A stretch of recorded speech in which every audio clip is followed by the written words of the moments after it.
يجب أن نحكم بشرع الله سبحانه وتعالى. فيكم قضاة الآن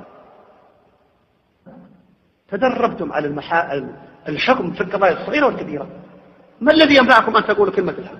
إذا كان الذي رد على الشرك بضال بينوا بالأدلة البرهان ضال، وأن السيد قطب على منهج أحمد بن حنبل وعلى منهج الصديق أبي بكر في العقيدة والعبادة، خلاص نسلم له بالأدلة.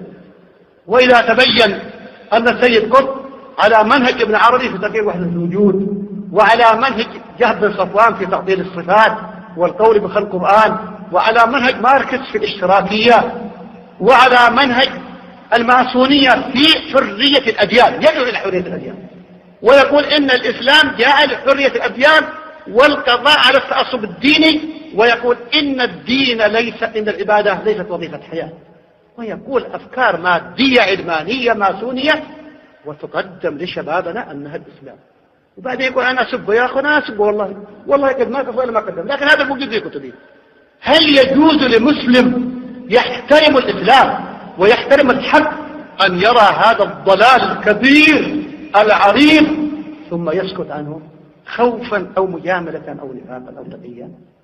والله لو تراق دماؤنا، والله لو تنهب أموالنا ونفوسنا إنها فداء الإسلام لنقولن كلمة الحق ورب السماء والأرض، والله لنقولنها وإن رغمت أنوف، ورب السماء والله ما رأيت في كتب البدع أضل من كتب سيدكم ورب السماء والأرض، لأنها جمعت البدع من كل أطرافها وما ترك أصلا من أصول البدع إلا أحياء. فاتقوا الله يا مسلمين في أنفسكم وفي أبنائكم، والله إذا كان غيركم يعذر لا تعذرون أبدا، لا تعذروا، لأن الحق أمامكم. تدرسونها من الابتدائي والثانوي والجامعة والماجستير والدكتوراه وكل المراحل، وكتب ابن تيمية وابن القيم وأحمد بن حنبل والبخاري، ولا موجودة إليكم ما عذركم، وتفهمونها. قولوا كلمة الحق، قولوا كلمة الحق يا قضاة المسلمين ويا طلاب العلم، انصروا الله ينصركم، لا تنصروا أهل الباطل ولا تنصروا أهل البدع، وكونوا على طريقة الإمام أحمد الذي ما سكت عن قضية واحدة وعرض لها نفسه ودمه، وتعرض لها أهل السنة وأريقت الدماء بسبب قضية واحدة من قضايا سيد قطب ورب السماء. والله قضية واحدة من قضايا سيد، إن أحمد عرض نفسه للموت، وإن أهل السنة عرضوا نفسهم للفناء والدمار والهلاك من أجل القول في القرآن. والله يقول سيد ورب السماء وقال بوحدة الوجود وأيدها ومدحها، ولا يكابر في هذا إلا من لا يخاف الله تبارك وتعالى ولا يتقي الله في المسلمين. ووالله قال بالاشتراكية وقال بالحاكمية. ماذا قال بالحاكمية؟ قال لا بد الإسلام لا بد. لماذا؟ لأنه العقيدة الوحيدة الإيجابية الإنشائية التي تصوغ من الشيوعية والمسيحية معا مزيجا كاملا يتضمن أهدافهما ويزيد عليهما بالتناسق والاعتدال. نحكم الإسلام يصوغ من الشيوعية والنصرانية معا مزيجا كاملا يتضمن أهدافهما أهداف الشيوعية والنصرانية. محمد بعث لتحقيق أهداف الشيوعيين والنصارى. أي والله المستشرقين الذين قالوا إن محمد يأخذ القرآن مثلا في الإنجيل ما وصل قولهم إلى هذا، ما وصل إلى هذا الضلال. يعني الآن يقول محمد الإسلام مأخوذ من الشيوعية والنصرانية، أو جاء يقمم من الشيوعية والنصرانية. أي هذا الإسلام تفوق هذا؟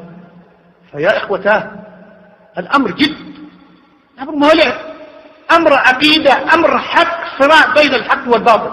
الباطل هجم على هذا البلد لابسا لباس الإسلام وهو يحمل في طياته كل أسلحة الدمار، وفعلا والله تمكنوا من تدمير شبابنا. فالآن شبابنا يلهث وراء من؟ وراء كتب سيد قطب الذي هذا بعض أوصافه. يعني كونه قتل يا أخي، قتل الحلاج وقتل الروافض، والله يمكن آلاف مثل ملايين قتلوا في قتال صدام، روافض يقاتلوا عن دينهم. فهل نقول هؤلاء الحق؟ كل من قتل وهو على باطل نجعل باطله حقا. إذا قتل وهو يرى أن هذا هو الإسلام، وحدة الوجود والخرافات والبدع والظاهرة هي الإسلام. وقتل من أجل أن نقول شهيد الإسلام ونزيف الإسلام ونحذف على شانه، يا أخي قد تولاه الله، يدخل الجنة يدخل النار ما له شغل. لكن الكتب الآن لتضل أبنائنا. الآن يا أخوة الكلام في الكتب التي تنتشر ينشرها الإخوان المسلمون وينشرها محمد قطب من 30 سنة و40 سنة في هذا البلد، وهي فيها الطعن في الصحابة، فيها تكفير بني أمية، فيها تكفير الأمة، فيها تحريف الدين، فيها تحريف التوحيد، وهم ينشرونه. لماذا ينشرون هذا الباطل؟ ولماذا يقر هذا الباطل في بلاد التوحيد؟ لو كان في بلاد الخرافات لا يقول خرافيين، لكن بلاد يقول أن السلفيين على التوحيد يا أخي. كيف الآن نمنع؟ والله كثير من الكتب ممنوعة، كثير من الكتب ممنوعة، كتب صوفية ممنوعة. أنا طول حياتي أتلهف أبغى أشتري كتب صوفية من مكتبات المملكة، ما أجيب في أي مكتبة إلا إن كان يبيعون سرا، يعني ممنوعة. وهذه من مزايا هذا البلد ومن آثار هذا المنهج الصحيح.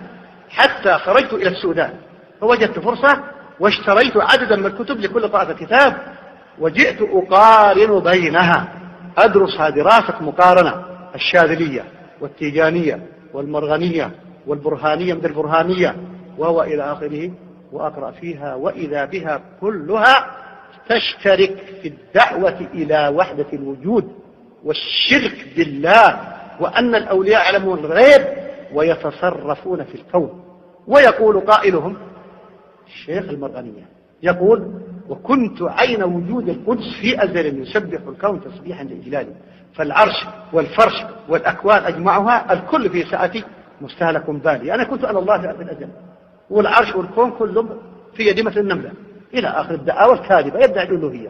لكن هذه مرفوضة يرفضها أبناءنا، ولكن الذي ينطلي عليهم ويخدعون به إنما هذه الكتب ما شاء الله التي تبرز في غاية الحماس الإسلام وتكفر المجتمعات لأجل الإسلام وتكفر الحكام لأجل الإسلام، وعندها من الكفريات، فيها من الكفريات ما يتضاءل أمامه كفر الحكام. ما فيش نسبة بين الكفريات التي تضمنت هذه الكتب وبين هؤلاء الذين